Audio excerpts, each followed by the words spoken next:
Okay, this is now the part 3 of our project. So we forgot to lay out this dimension 130. So eto, i-offset natin to ng kalahati ng 130. So we will divide 130 by 2.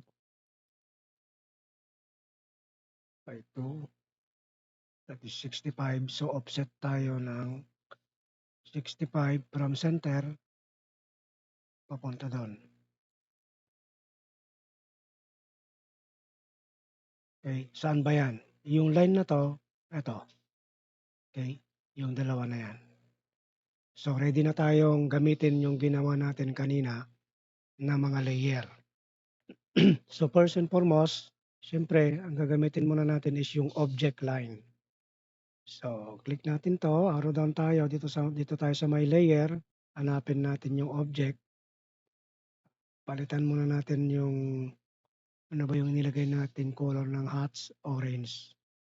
Palitan natin to ng orange. Okay.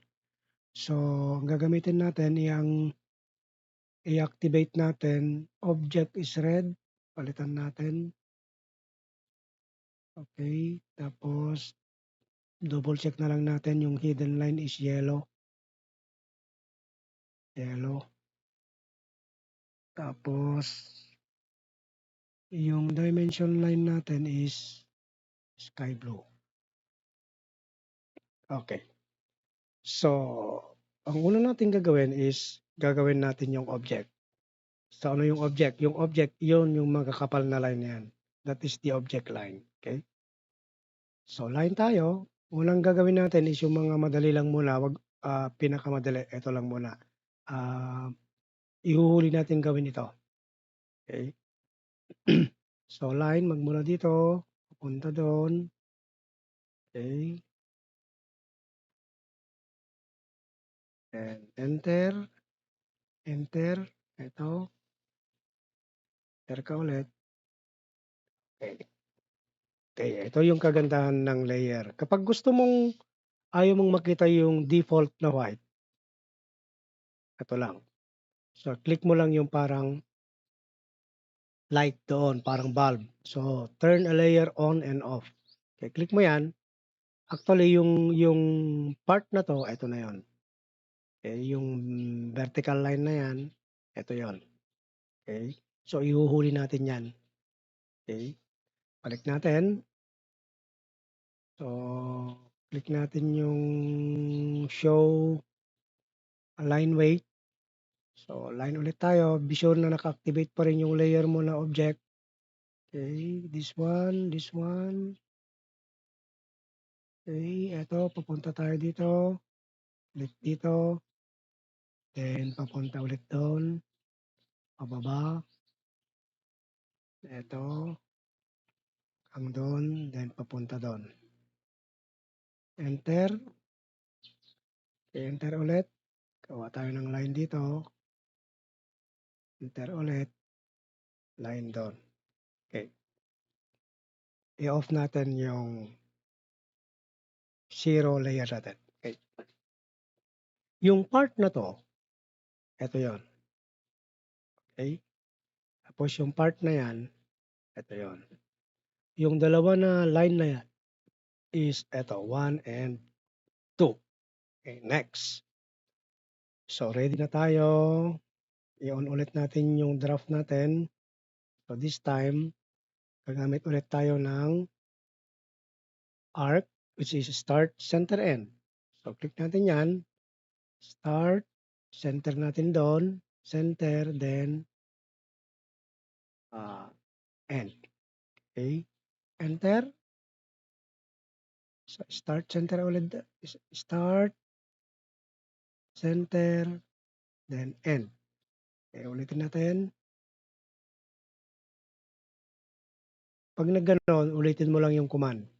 So, start, center, then we have end. Enter ka na lang, escape ka na lang para double check. Okay.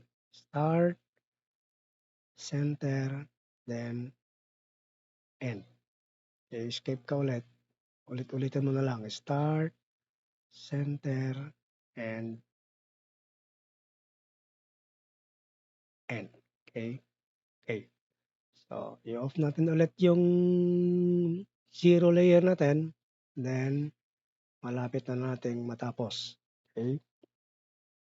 So, ang susunod nating gawin is kailangan nating lagyan ng iba pang detalye. Like for example, this is, ang radius niya is 10. Then ito naman, ang radius niya is 15. Okay? So, ang gagamitin natin na command dito is modifying tools, which is fillet. Okay? Click natin to, fillet. Click natin yung first line or select first object. Click natin.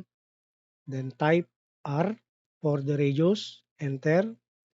Okay. Specify fillet radius. 10 tayo. Enter. Then click natin yung second line.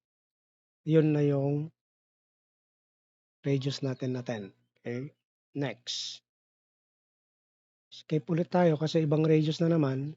Ibang ano na naman. So, ibang radius na naman. So, line, then R, enter, then 15, enter. Select another line. Okay, that's one. Skip tayo. Balik, punta tayo sa kabila. Select first line, then type R, enter, then type 10, enter, then select second point. Okay, escape. Pilay ulit. Select first line, type R, enter, then type 15, enter, then select second line. Okay. Next. Escape ka ulit. Pilay, first line, type R, enter, then 10, enter, then select second point. Okay. Escape. Pilay ulit. Select first line, type R, enter, then 15, enter. Okay, click mo na dito. Okay. Next. Sa kabila tayo. Pilay ulit. Select first line, then type R, enter, then 10, enter, then select second line. Escape. Pilay ulit. Select first line, type R, enter, then type the distance, 15, enter, then select the second point. Okay. Nakuha na ba natin? Okay. Nakuha na natin. So, ang susunod na lang, kailangan nating bend pipe joint. Okay. Save natin para okay. Now, kailangan na nating ilagyan ng hats. So, hanapin natin yung layer natin na hats. Iyon ang i-activate natin. Click natin yan. Then, click natin yung hats na command. Then, hanapin natin yung kagaya nito, which is ANSI31. Okay. Then, click mo dito kung saan ka mag-hats. Then, click mo sa kabila. So, gawin natin 10 ito. Masyadong malaki. 5. 3 perhaps. 2.5. Okay, that's better. Medyo palitan natin yung para magpakita. Palitan natin yung kulay. Gawin natin mas lighter. Okay, that's it. Now, pag okay na yan, ito na yung itsura ng object. Therefore, ang susunod naman natin gagawin is maglalagay na tayo ng dimension. Okay? So, yun yung part 4 ng ating gagawin. Okay? So, gagawa na tayo or maglalagay na tayo ng dimension niya. Okay? So, that's all.